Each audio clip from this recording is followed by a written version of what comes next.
Suresh Kumar gold Smith Armoor local నడుస్తుంది. అవునవును,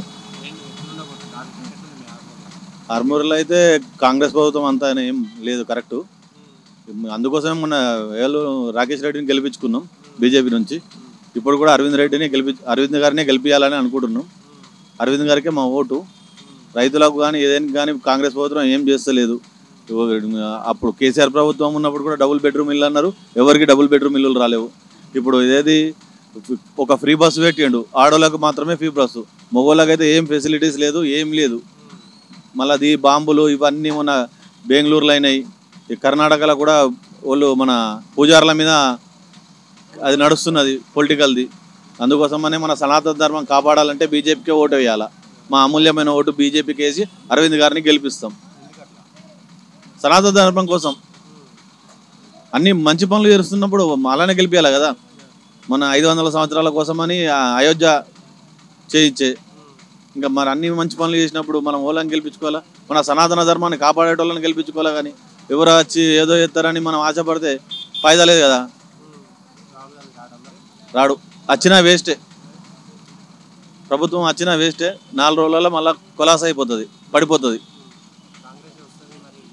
కాంగ్రెస్ ఏం రాదు. ఈ ఎంపీ ఎలక్షన్లో అయితే కూడా కాంగ్రెస్ ఇప్పుడు ఈ సెంట్రల్లో మన స్టేట్లో ఉంటుందో కూడా లేదా అనేది కూడా తెలియదు, పడిపోతుంది.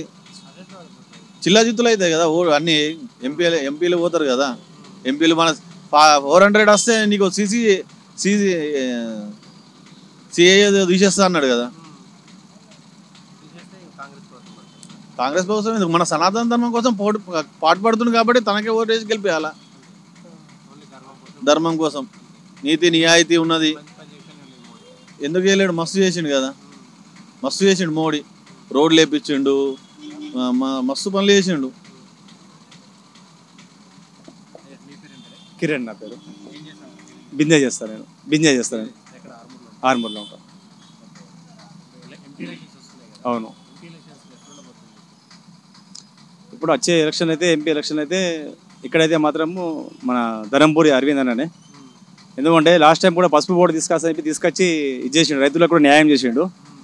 ఈ కాంగ్రెస్ ప్రభుత్వం వచ్చి 4 నెలలు కూడా కాలేదు, తీవ్ర కరెంటు కోత కూడా నడుస్తున్నది కాంగ్రెస్ ప్రభుత్వం నుంచి. లాస్ట్ 70 ఏళ్ళ నుంచి కూడా ఏం ఇది లేదు. ఇప్పుడు అదే పరిస్థితి ఉన్నది. లాస్ట్ టైం 10 నెలలు కూడా తెలంగాణ ఉండే, కానీ అంతలా అంటే ఏంటంటే మొత్తం రిజిస్ట్రేషన్లకు దానికి దీనికే ఇవి అయిపోయినాయి. అవి కూడా ఏం ఇది లేదు, బిజినెస్ మొత్తం పడిపోయింది. దానివల్ల ఏం లాభం లేదు. బీజేపీ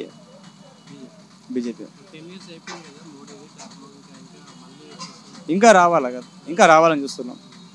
ఇప్పుడు మనం పని మంచి చేసినప్పుడు ఆయనకే ఇది చేస్తాం కదా మనము.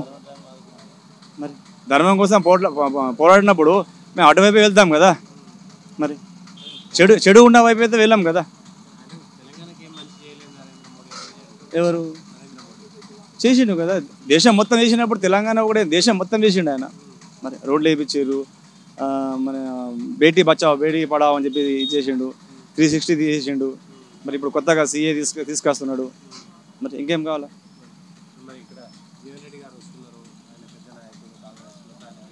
అంత ఇది లేదు ఆయన గురించి, అంత ఐడియా కూడా లేదు. జీవన్ రెడ్డి అంటే ఏమనుకుంటారు అంటే మన లోకల్ ఇంతకుముందు జీవన్ రెడ్డి ఉండే కదా, యాక్చువల్ ఆయన అనుకుంటారు. ఈయన ఎవరో కూడా తెలియదు మాకు, అట్లా చెప్తున్నా కదా. ఈయన ఎవరో కూడా మాకు తెలియదు, కష్టం. కానీ లాస్ట్ టైం కూడా స్టేట్లో బీజేపీ ఉండే, రాష్ట్రంలో రాష్ట్రంలో మాత్రం ఇదే ఉండే, మన తెలంగాణ ఉండే. చేసిండు, కానీ అప్పులు చేసేది పోయిండు కదా. మరి లాభం లేదు కదా ఉన్నా కానీ.